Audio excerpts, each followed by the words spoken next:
Just the kind you asked for. Paul, you're dripping with perspiration. Your color is very hectic. What have you been doing? You know damn well what I've been doing. I've been sitting here suffering. I need my pills. Poor dear. Let's get you back in bed and I'll get them for you. I want my pills now. It'll only take a second. No! I want my pain to go away, Annie. Please, make it go away.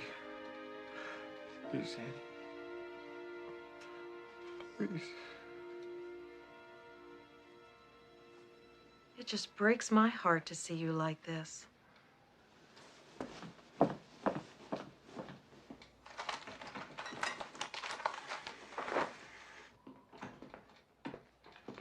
I've done a lot of thinking on the drive.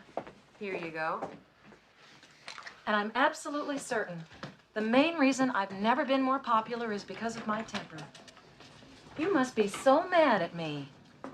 The truth now. Well, who doesn't let off a little steam every once in a while? My genius needs his rest before he writes.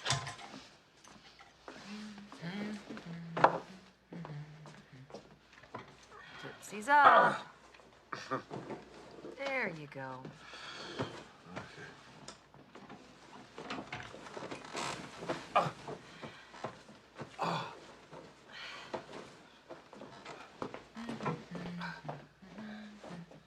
Here. In case you think of any ideas.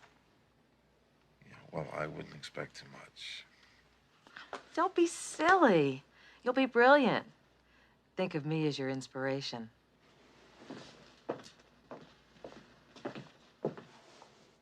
I have faith in you, my darling. Catch this. Mwah!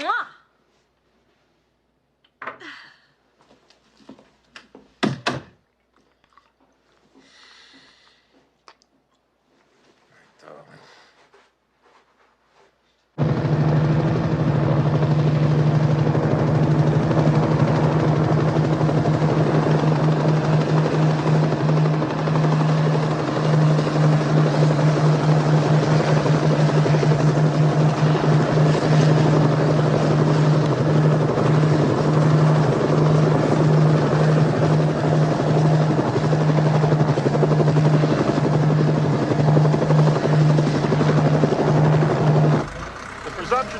Be that Paul Sheldon is dead.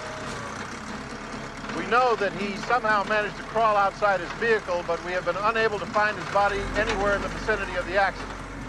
We also know that if anyone had found him, they would have taken him to an area hospital. Undoubtedly, he is buried somewhere out there in the snow. We'll find him after the first thaw. That is, unless the animals didn't get to him first, which is a distinct possibility.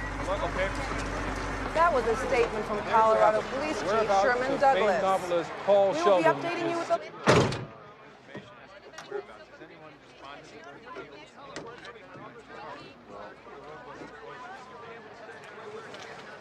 You don't think he's dead, do you? Well, he might well be, but not the way they say. He never crawled out of that car by himself. You see the dents on the door there. Someone pulled him out.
sorry, Paul. This is all wrong. What? You'll have to do it over again. It's not worthy of you. Throw it all out, except for that part of naming the gravedigger after me. You can leave that in. I really value your criticism, but maybe we're being a little hasty here. Paul, what you've written just isn't fair. Not fair. That's right. When I was growing up in Bakersfield, my favorite thing in all the world was to go to the movies on Saturday afternoons for the chapter plays. Cliffhangers. I know that, Mr. Man. They also call them serials. I'm not stupid, you know. Anyway, my favorite was Rocket Man. And once it was a no-brakes chapter. And the bad guy stuck him in a car on a mountain road and knocked him out and welded the doors shut and tore out the brakes and started him to his death. And he woke up and tried to steer and tried to get out, but the car went off a cliff before he could escape. And it crashed and burned, and I was so upset and excited. And the next week, you better believe I was first in line. And they always start with the end of the last week. And there was Rocket Man trying to get out. And here comes the cliff. And just before the car went off the cliff, he jumped free. And all the kids cheered.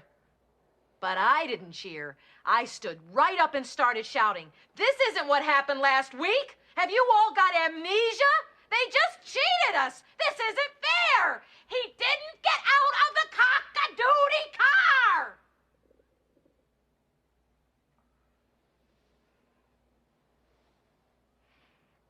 They always cheated like that in chapter plays. But not you. Not with my misery. Remember, Ian did ride for Dr. Cleary at the end of the last book, but his horse fell jumping that fence, and Ian broke his shoulder and his ribs and lay all night in the ditch, and he never reached the doctor. So there couldn't have been any experimental blood transfusion that saved her life. Misery was buried in the ground at the end, Paul, so you'll have to start there.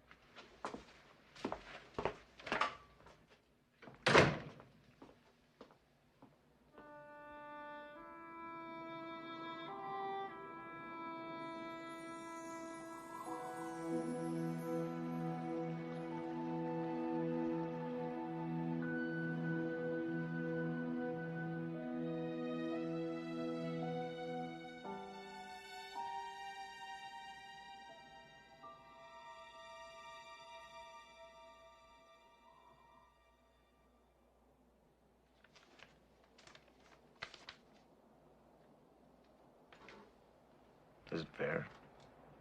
Should I continue? You better. Oh, Paul.